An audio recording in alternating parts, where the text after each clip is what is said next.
की डिस्कशन में आप लोगों को शामिल।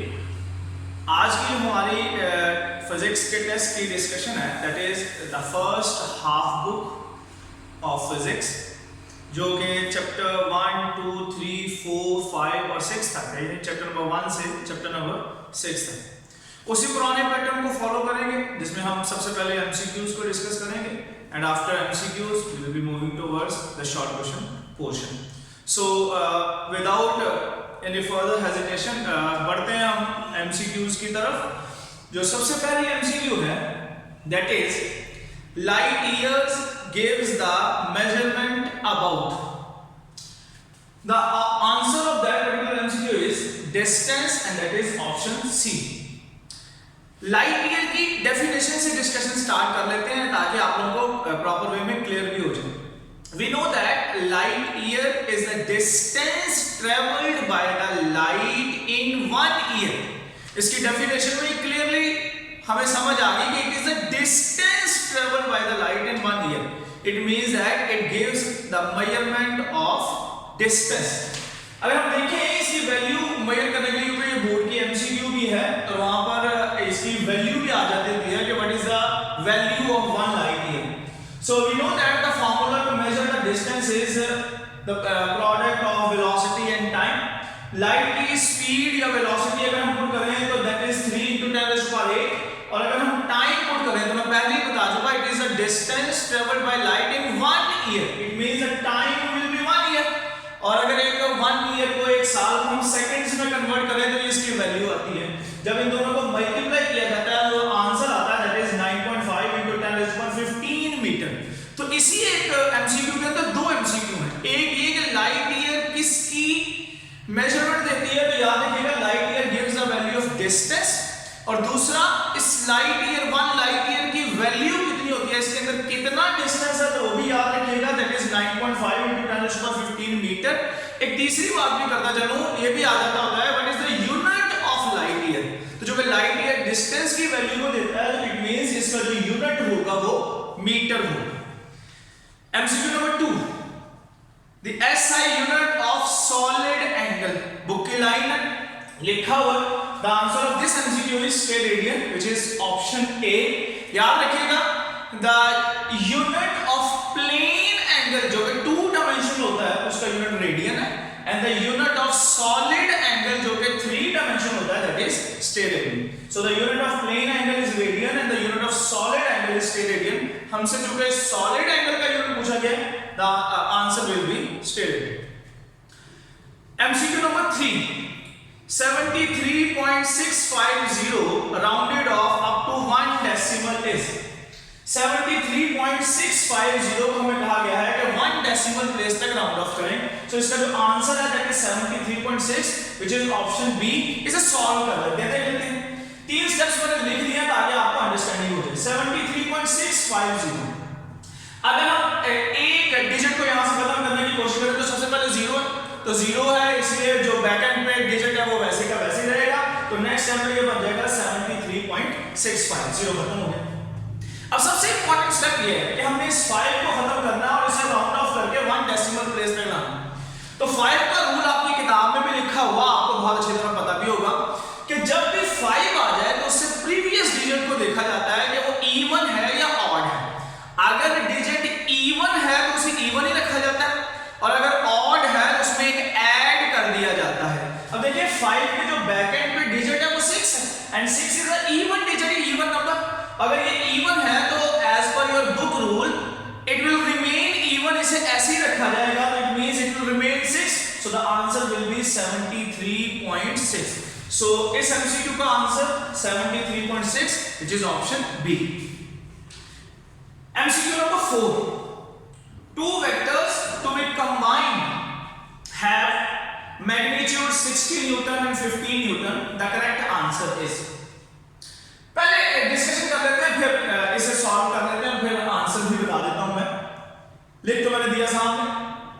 देखिए एक बड़ा सिंपल सा रूल मैं बताता होता हूं स्टूडेंट्स को कि आप इस एमसीक्यू को कैसे सॉल्व कर सकते हैं। जो 2 वेक्टर्स दिए गए हैं, जो 2 वेक्टर्स हमें दिए गए हैं वो 60 न्यूटन और वो है 15 न्यूटन।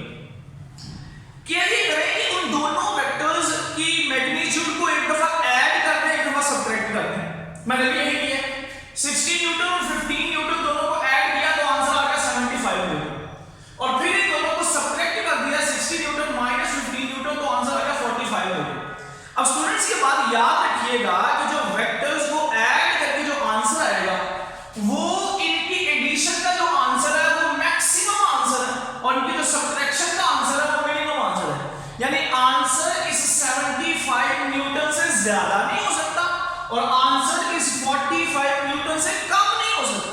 वो सारी ऑप्शन जिनमें आंसर 75 न्यूटन से ज्यादा है या 45 न्यूटन से कम है वो खत्म हो जाएगी।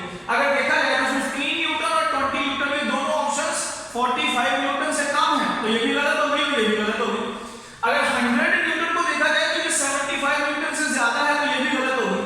So there will be only one answer which is possible and that answer is 70 Newton. So the answer of this MCQ is 70 Newton, which is option C. MCQ number 5. If fx is equal to 2 Newton and fy is equal to 2 Newton, then vector f is inclined with x-axis. तो ये किस angle के साथ x axis के साथ inclined है? It means we have to find the theta. तो theta calculate करने के लिए we know the rule that is tangent inverse of fy over fx.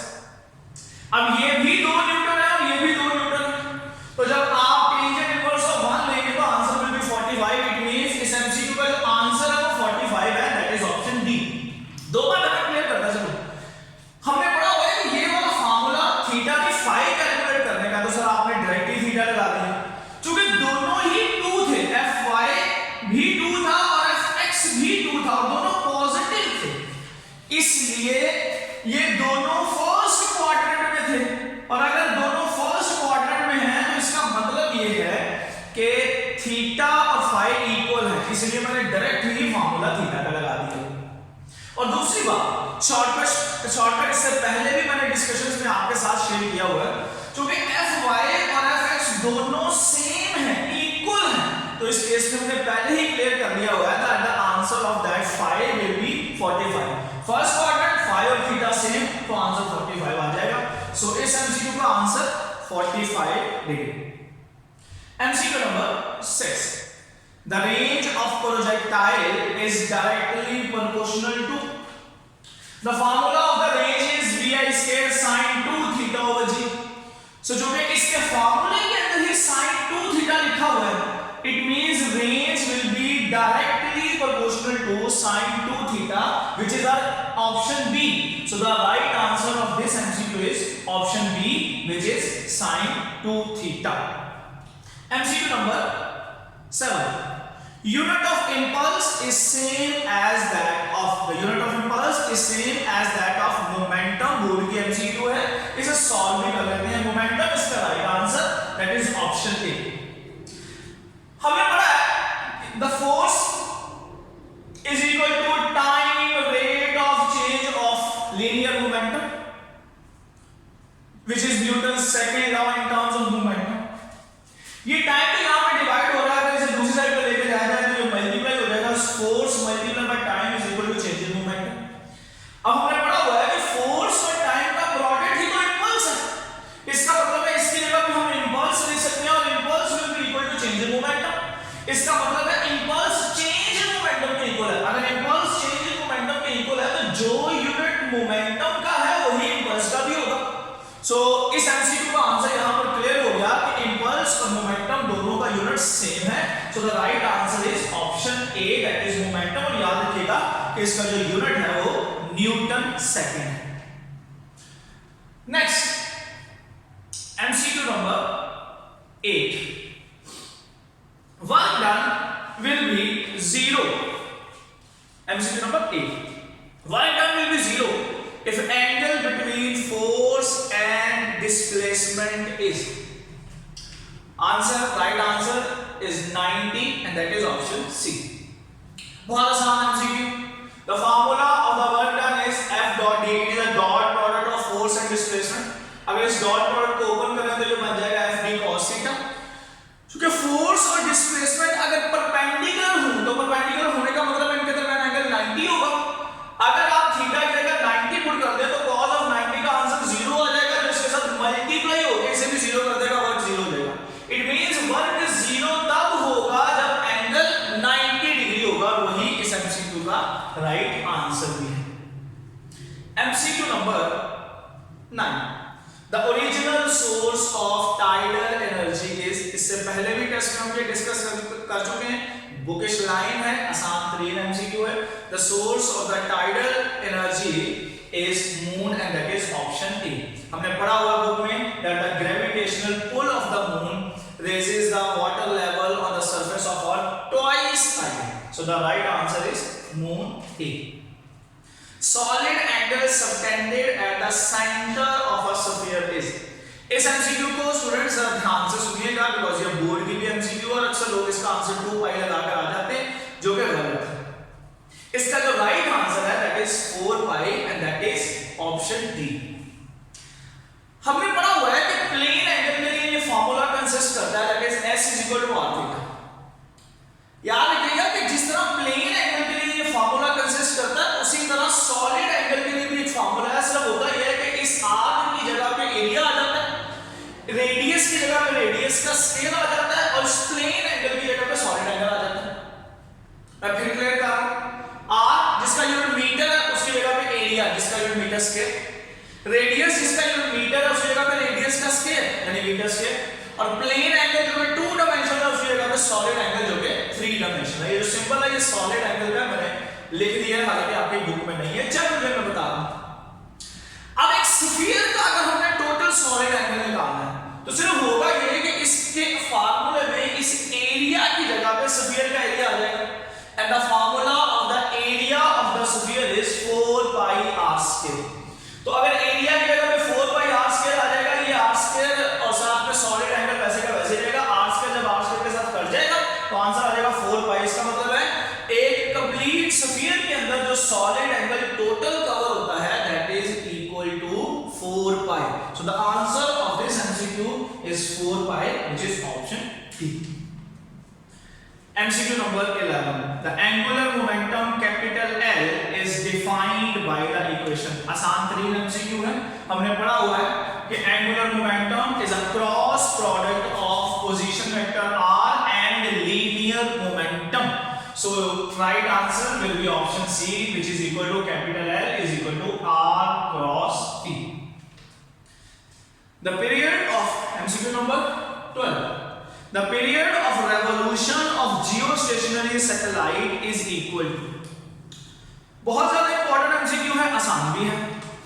हमने बुक में पढ़ा हुआ है कि जियोस्टेशनरी सैटेलाइट कहते ही उसे हैं जिसकी ऑर्बिटल मोशन अर्थ की रोटेशनल मोशन के साथ सिंक्रोनाइज्ड होती है।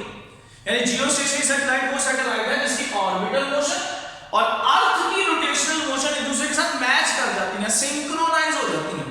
इट मींस जितने टाइम में अर्थ अपने एक्सिस के अराउंड एक चक्कर पूरा करती है उतने टाइम के अंदर ये सैटेलाइट भी जो कि जियोस्टेशनरी सैटेलाइट है अराउंड अर्थ एक चक्कर पूरा करता है। तो चूंकि अर्थ अपने एक्सिस के अराउंड एक चक्कर 24 घंटे का एक दिन में पूरा करती है, इसलिए जियोस्टेशनरी सैटेलाइट जिसे जियोसिंक्रोनस सैटेलाइट भी कहते हैं ये भी अराउंड अर्थ एक दिन में अपना चक्कर पूरा करेगा। So the right answer is 1 day that is option B. MCQ number 13. The SI unit of viscosity is, the SI unit of viscosity is kilogram per meter per second that is option C. इसे students prove भी कर लेते हैं, एक बार फिर देख लेते हैं। We know that the formula of the drag force is 6 pi eta RV which is applicable for sphere for sure we know that. अगर हम यहाँ से viscosity जिसे coefficient of viscosity के सिंबल से भी रिप्रेजेंट करते हैं जो कि eta है, अगर हम इसका फार्मूला बनाएं तो ये आ जाएगा force divided by 6 pi RV।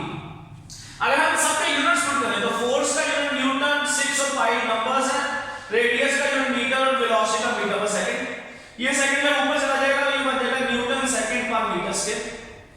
Newton second law सबने पढ़ा हुआ है कि newton is itself kilogram metre per second square. तो मैंने न्यूटन की जगह पे kilogram metre per second square put कर दिया और साथ में सेकंड पर मीटर स्क्वायर वैसे का वैसे आ जाएगा।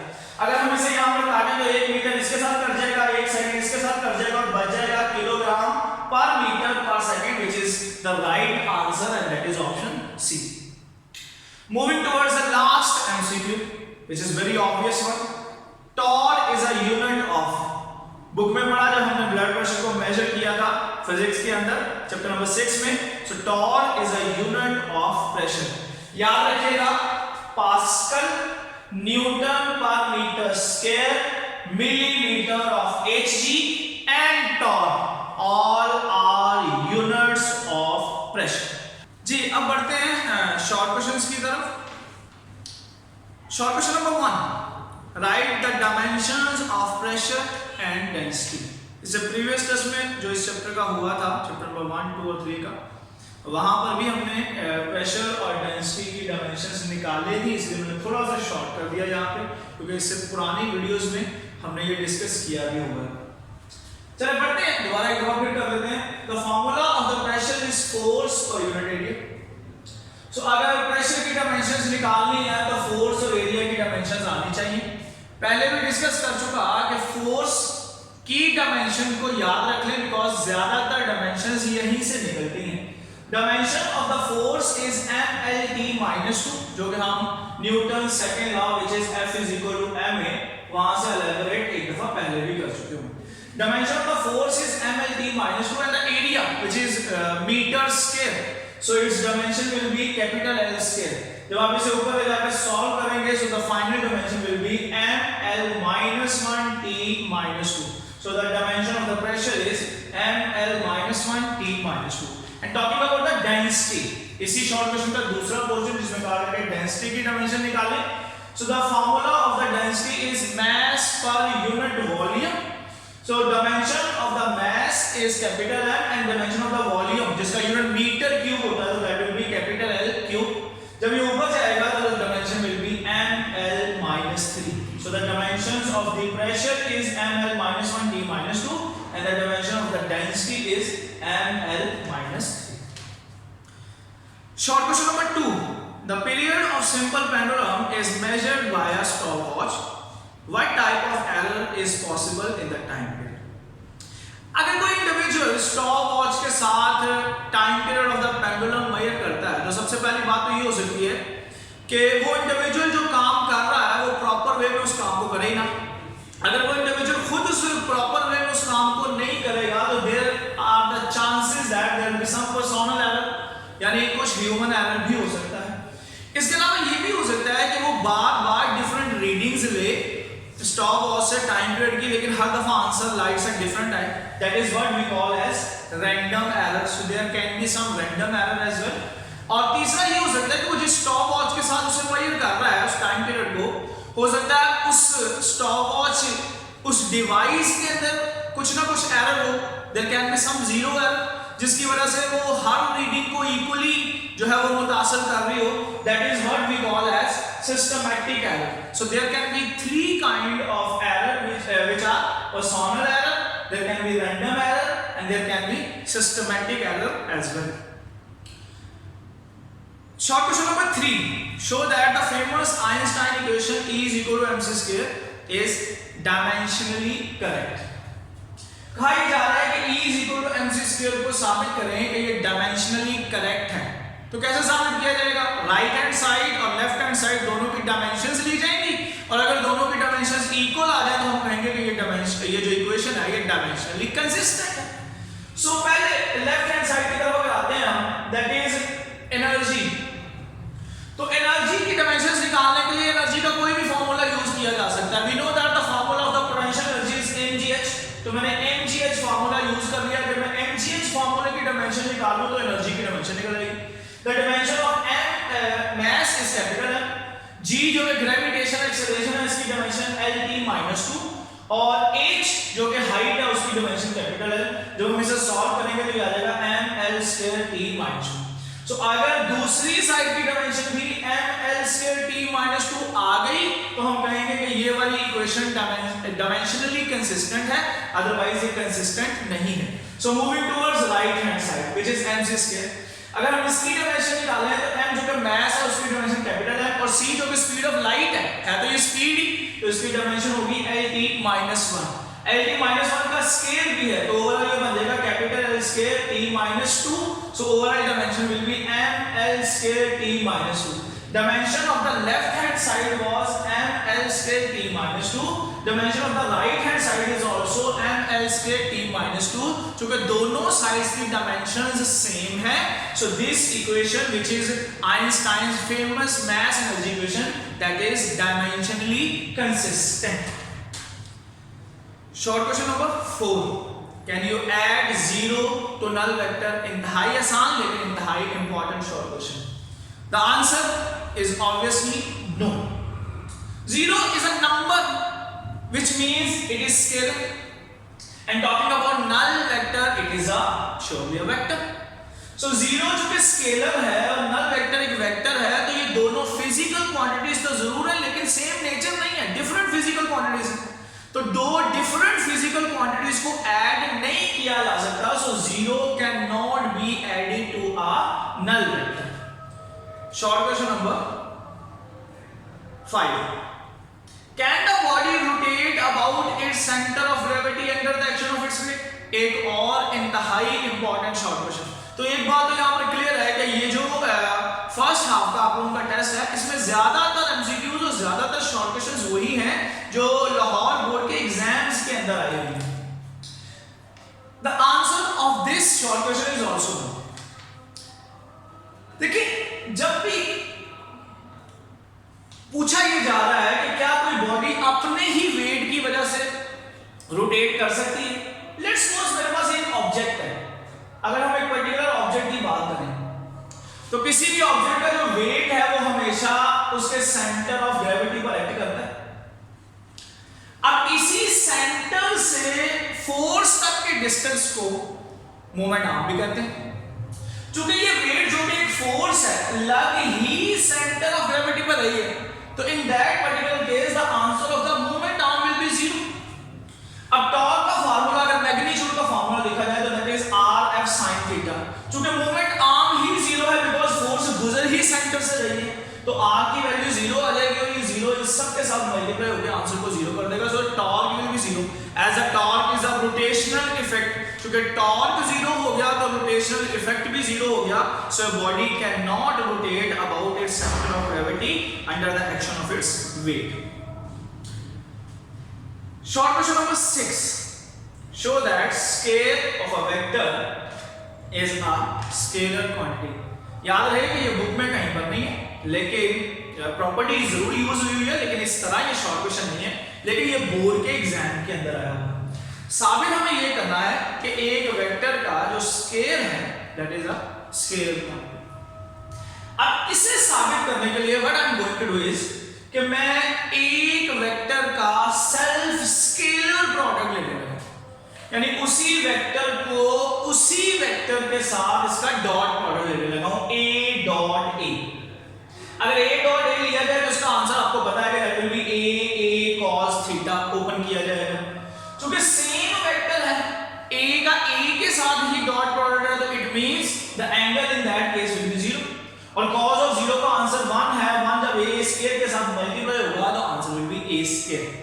इंपॉर्टेंट बात क्या है, इट मींस a वेक्टर का जब a वेक्टर के साथ ही डॉट प्रोडक्ट लिया जाता है तो आंसर a स्क्वायर आता है, जो कि इस बात का सबूत है कि scale of the vector is a scalar quantity because vectors का क्रॉस प्रोडक्ट भी लिया गया, डॉट प्रोडक्ट लिया गया है, तो डॉट प्रोडक्ट का आंसर तो आता ही स्केलर है। तो साबित ये हुआ कि a स्क्वायर स्केलर है। बहुत से लोग यहाँ पे कंफ्यूजन का शिकार होते हैं कि वेक्टर प्रोडक्ट क्यों नहीं है। अगर मैं वेक्टर प्रोडक्ट लेता तो a cross a sin theta आना था। जब sin थीटा आना था तो sin ऑफ 0 का आंसर 0 आ जाना था, उसने इसके साथ मल्टीप्लाई होकर आंसर को नल वेक्टर कर देना था।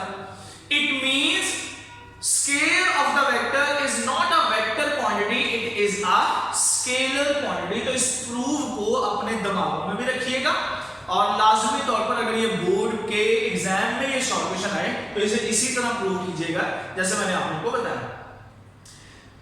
Short question number 7, explain the circumstances in which velocity v and acceleration a of a car are perpendicular and parallel। दो बातें पूछी गई कि वेलोसिटी और एक्सेलरेशन एक दूसरे के परपेंडिकुलर कब है और एक दूसरे के पैरेलल कब है। याद रखिएगा, वेलोसिटी और एक्सेलरेशन एक दूसरे के परपेंडिकुलर तब होते हैं when an object is moving in a circular path. Like से अंदाज में थोड़ा सा एलैबोरेट भी कर देता हूं। If a body is moving in a circular path, we know that किसी भी पर्टिकुलर पॉइंट पर अगर इसकी वेलोसिटी निकालनी हो तो वेलोसिटी निकालने के लिए एक टेंजेंशियल लाइन लगानी पड़ती है which will be the direction of its velocity। और सर्कुलर पाथ में मूव करने वाली बॉडी का अगर एक्सेलरेशन देखना हो तो acceleration is always towards the centre, That is why it is called as centripetal acceleration. अगर आप गौर फरमाएं तो वेलोसिटी टेंजेंशियल है, एक्सेलरेशन टुवर्ड्स सेंटर है, एंगल आ जाएगा 90. It means acceleration and velocity are perpendicular to each other. So acceleration and velocity are perpendicular when a body is moving in a circular path. दूसरा parallel, जो कि बहुत आसान है. जब भी किसी ऑब्जेक्ट की स्पीड बढ़ रही हो, कार की स्पीड बढ़ रही हो, तो इसका मतलब ये है कि जिस तरफ वेलोसिटी है उसी तरफ एक्सेलरेशन है. So velocity and acceleration will be parallel to each other when the speed of the car increases और body is moving with positive acceleration. Short question number 8. What is the difference between uniform and variable velocity? From the explanation of variable velocity, define acceleration and give S units of velocity and acceleration. 4-5 बातें इकट्ठी पूछी थी. सबसे पहले uniform velocity. Definition है इसलिए मैंने यहाँ पर लिखा नहीं है, लाइट से मैं वैसे ही बता देता हूँ. Uniform velocity when a body covers equal displacement in equal interval of time, then its velocity will be uniform. यानी equal intervals of time के अंदर displacement equal cover होती है. If a body covers unequal displacement in equal interval of time, यानी equal interval of time के बाद अंदर जो displacement cover किया जा रहा है वो equal नहीं है, then the velocity of the body will be variable. और जब वेलोसिटी वेरिएबल है, इट मींस वेलोसिटी चेंज हो रही है, और जब भी वेलोसिटी चेंज होती है तो प्रोड्यूस होता है एक्सेलरेशन. तो फिर एक्सेलरेशन की डेफिनेशन क्या है? Time rate of change of velocity. और फिर पूछा ये गया है कि एक्सेलरेशन और वेलोसिटी दोनों के यूनिट्स बता दें. एक्सेलरेशन का unit metre per second square और वेलोसिटी का जो यूनिट है that is metre per second. So the unit of velocity is metre per second and the unit of acceleration is metre per second square. उसके बाद short question number 9. State second law of motion. बहुत आसान. Second law of newton या second law of motion को कहा गया है कि स्टेट करें. Whenever force acts on a body, acceleration is produced in the direction of force. This acceleration is directly proportional to force and this acceleration is inversely proportional to mass. This is what we call as second law of motion. और last में अगर हम इसका formula देखें, the formula of the second law of motion is F is equal to md. Short question number 10. Calculate the work done in kilojoules in lifting a mass of 10 kg to the vertical height of 10 metre. Previous paper में भी MCQ ये short question था, वहां पर भी हमने detail से discuss किया था. दोबारा डिस्कस कर लेते हैं. देखिए, जब भी किसी बॉडी को पर्टिकुलर हाइट पर लेकर जाया जाता है तो जो वर्क उस पे किया जाता है वो उसके अंदर in the form of potential energy store हो जाता है. सो अगर हमें कहा जा रहा है कि वर्क निकालें तो असल में हमने पोटेंशियल एनर्जी ही निकालनी है. अगर पोटेंशियल एनर्जी निकल आएगी तो वर्क निकल आएगा. The formula of the potential energy is mgh. So the work का फार्मूला भी यहां पर mgh ही बन जाएगा. मास 10 kg, g की वैल्यू 9.8 दी गई है, हाइट की वैल्यू 10 मीटर दी गई है. जब आप इन्हें मल्टीप्लाई करेंगे तो answer will be 980 joules. The only important thing in this question is कि आंसर को जॉल्स में नहीं लिखा बल्कि किलो जॉल्स में लिखा. तो what we are going to do is कि इस आंसर को we will be dividing by 1000 और जब हम इसे 1000 से डिवाइड करेंगे तो answer will B 0.98 kg, kilo joules. उसके बाद short question number 11. Define kilowatt hour. Show that 1 kilowatt hour is equal to 3.6 megajoule. Kilowatt hour. याद रखिएगा, kilowatt hour is the unit of work or unit of energy.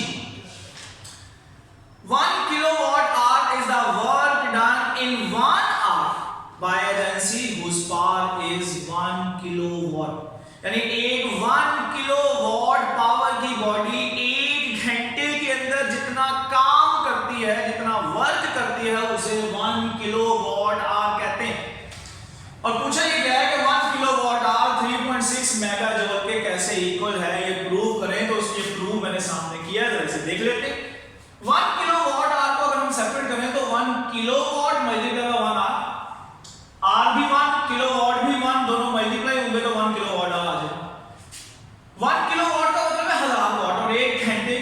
Velocities और seconds. जब इन दोनों को multiply करेंगे ये आंसर आ जाएगा, और वॉट और सेकंड मैंने साइड पे लिख दी।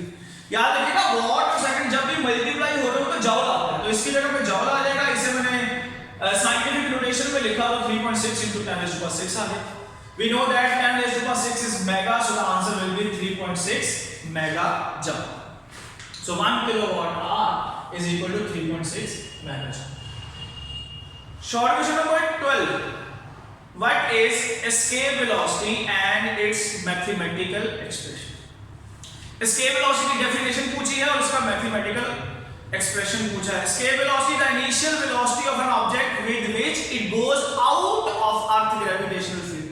यानी अर्थ पे किसी ऑब्जेक्ट को एक इनिशियल वेलोसिटी के साथ फेंका जाए जिससे वो अर्थ की सरफेस पे वापस ना आए बल्कि उसकी ग्रेविटेशन फील्ड से ही बाहर चली जाए।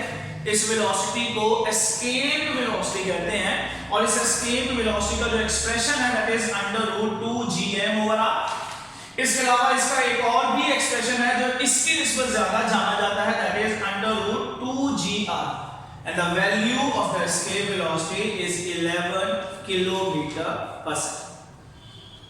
उसके बाद जी शॉर्ट क्वेश्चन नंबर 12 हो चुका। Short question number 13, show that orbital angular momentum is equal to L is equal to mvr। हमें साबित करना है कि L is equal to mvr। The formula of the angular momentum is r cross p। अभी MCQ में भी हमने discuss किया। अगर इस r cross p को ओपन करें तो ये r p sin थीटा, साथ में n हेड भी आएगा, लेकिन अगर मैग्नीट्यूड की बात की जाए तो ये सिर्फ r p sin थीटा आ जाएगा।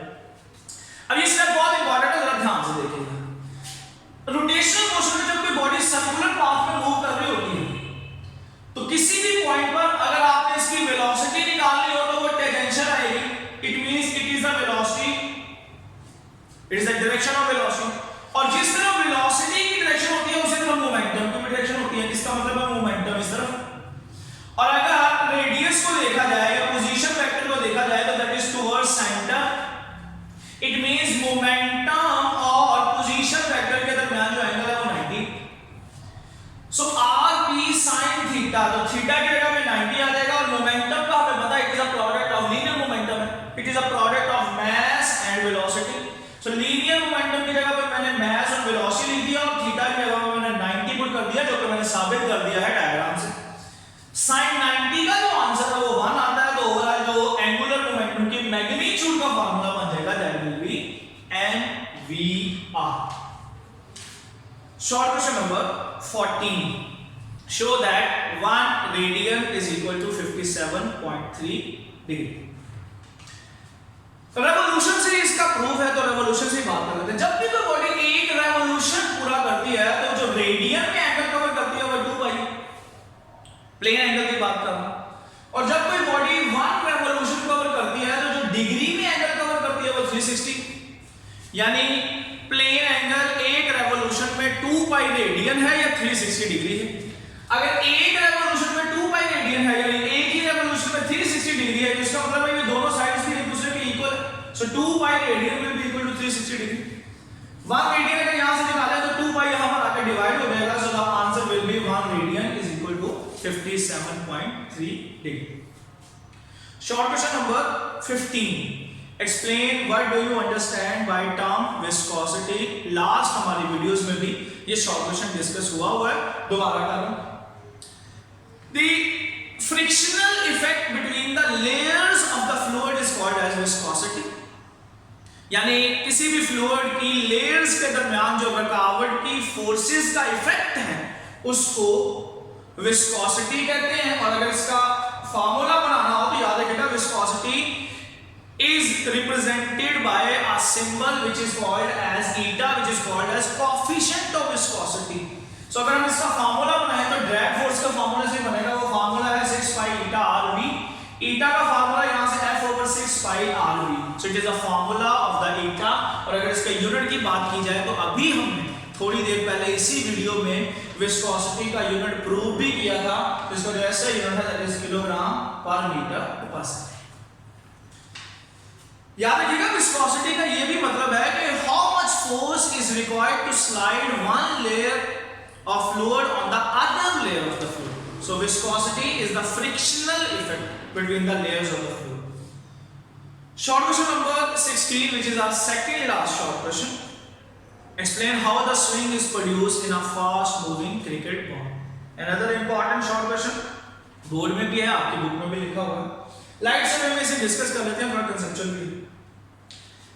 जब कोई बॉल मूव करती है इस तरह के वो आगे की तरफ भी ट्रेवल कर रही हो और साथ में वो रोटेट भी कर रही हो, तो होता ये है, लेट्स सपोज मेरे पास ये बॉल है और ये कुछ इस तरह रोटेट भी कर रही है अराउंड इट्स ओन एक्सिस.